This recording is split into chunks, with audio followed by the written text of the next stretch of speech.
Les États-Unis et le Canada, deux immenses voisins. Mais si cette frontière n'était pas si permanente? Et si certains États, lassés de la politique de Washington ou attirés par la stabilité du Canada, décidaient de se séparer? Ça paraît fou, non? Mais en réalité, certains États ont déjà des liens économiques, culturels et même politiques profonds avec le Canada. Pensez Y, et si le Vermont assumait son esprit d'indépendance et partait, et si le charme nordique du Minnesota se sentait plus chez lui au Canada, et l'Alaska?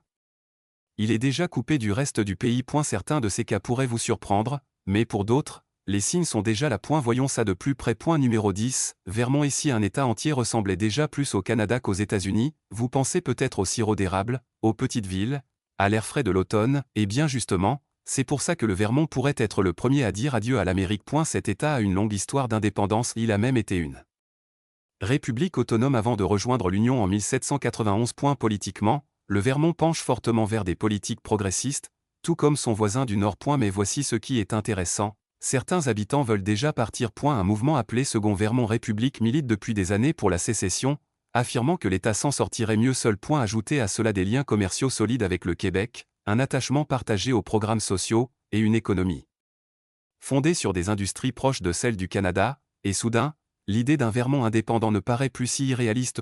Si c'était la première véritable sécession américaine depuis des siècles. Numéro 9. Mais vous seriez surpris d'apprendre qu'un État américain dépend déjà du Canada pour survivre. Sans son voisin du Nord, il aurait du mal à garder la lumière allumée littéralement. En effet, le Maine importe une grande partie de son électricité du Québec, et son économie repose sur le commerce transfrontalier. Plus de 3 milliards de dollars de marchandises passent entre le Maine et le Canada chaque année. Mais culturellement, le Maine ressemble déjà plus au Canada qu'aux États-Unis. Avec son littoral sauvage, ses villages de pêcheurs soudés et ses communautés francophones, il partage plus avec le Nouveau-Brunswick qu'avec le Texas. Même sur le plan politique, le Maine s'aligne souvent davantage sur les politiques canadiennes que sur celles de Washington.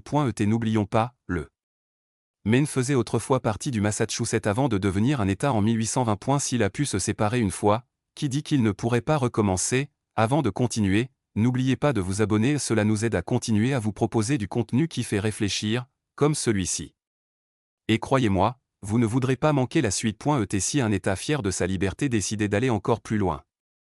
Vivre libre ou mourir n'est pas juste un slogan accrocheur, c'est un mode de vie. Le New Hampshire a toujours été farouchement indépendant, avec de faibles taxes, un fort courant libertarien, et des politiques qui ne correspondent pas toujours à celles du reste des États-Unis. Mais que se passerait-il si cette indépendance l'éloignait totalement de l'Amérique? Numéro 8, New Hampshire. Et si un État décidait qu'il n'avait plus besoin des États-Unis, il résiste déjà au contrôle fédéral, combat les impôts élevés et valorise plus que tout la liberté individuelle. Ça vous dit quelque chose? C'est parce que le New Hampshire est l'un des États les plus indépendants du pays.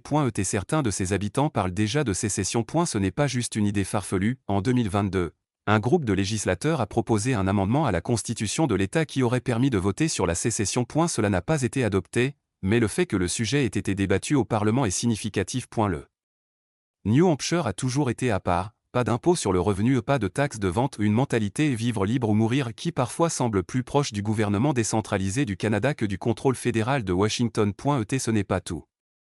L'économie du New Hampshire est déjà fortement liée au Canada, plus de 8 milliards de dollars de commerce par an entre les deux. Beaucoup d'entreprises de l'État dépendent de partenariats canadiens pour fonctionner. Culturellement, le New Hampshire a plus en commun avec son voisin du Nord qu'avec la Californie ou la Floride. C'est un petit État rural, attaché à la nature, aux sports d'hiver, et doté d'une forte identité régionale.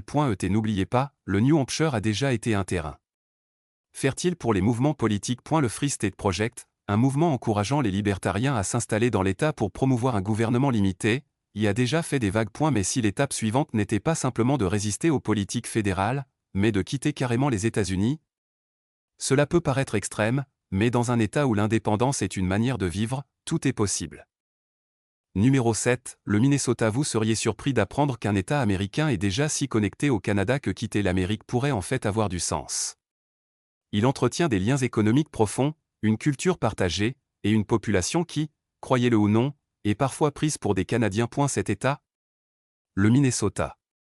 Décomposons cela. Le Minnesota partage une frontière de près de 885 km avec le Canada, et son plus grand partenaire commercial est, vous l'avez deviné, le Canada. Rien qu'en 2023, le Minnesota a exporté pour plus de 7 milliards de dollars de marchandises à travers la frontière, faisant du Canada une bouée de sauvetage pour l'économie de l'État. Mais il ne s'agit pas seulement d'argent.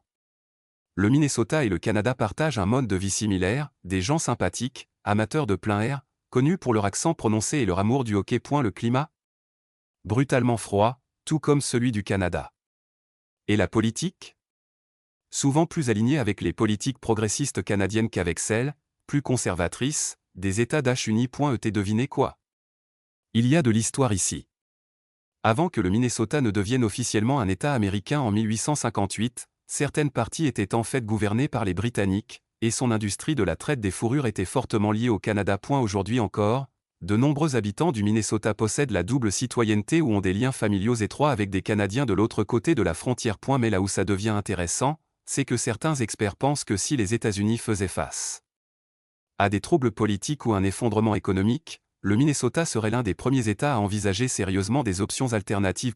Avec ses liens profonds avec le Canada, il ne serait pas surprenant que certains commencent à regarder vers le nord plutôt que vers l'ouest. Numéro 6. Le Dakota du Nord. Et si un État entier dépendait plus d'un pays étranger que de son propre gouvernement, cela semble ridicule, jusqu'à ce qu'on réalise que le Dakota du Nord est exactement dans cette situation. Cet État peut sembler être une partie tranquille et oubliée de l'Amérique, mais devinez quoi, son économie est pratiquement collée à celle du Canada. Voici où ça devient surprenant, le Dakota du Nord exporte plus de marchandises vers le Canada que vers tout autre pays, un montant impressionnant de 6 milliards de dollars par an. Ce n'est pas juste une question de commerce. L'énergie? Le Canada fournit une grande partie de l'électricité de l'État. L'agriculture? Les agriculteurs du Dakota du Nord dépendent des acheteurs canadiens pour faire tourner leurs affaires. Même les déplacements, un nombre étonnant de résidents traversent régulièrement la frontière pour des soins de santé, du shopping ou du travail. Dans certaines villes, on voit autant de plaques d'immatriculation canadiennes qu'américaines. Parlons politique maintenant, l'approche du Dakota du Nord, centrée sur un gouvernement réduit et favorable aux entreprises, ainsi que ses liens commerciaux étroits, s'aligne davantage avec les provinces de l'Ouest canadien, notamment l'Alberta qu'avec Washington. Voici un fait historique étonnant, à une époque, des discussions sérieuses ont eu lieu sur une possible fusion entre le Dakota du Nord et le Manitoba pour former une seule zone économique. Cela ne s'est jamais concrétisé, mais l'idée n'a pas complètement disparu. Alors, que se passerait-il si les États-Unis faisaient face à une crise politique ou économique? Le Dakota du Nord dépend déjà profondément du Canada.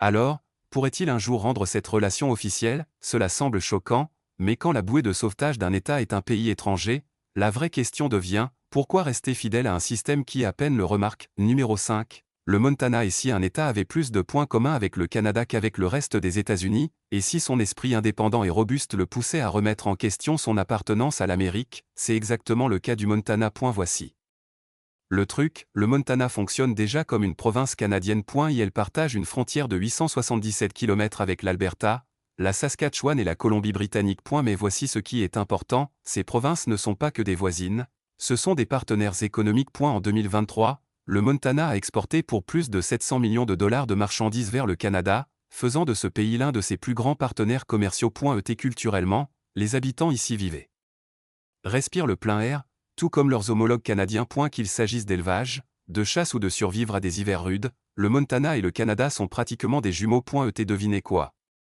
Il existe un précédent historique montrant que le Montana a toujours été plus connecté au Canada qu'aux États-Unis.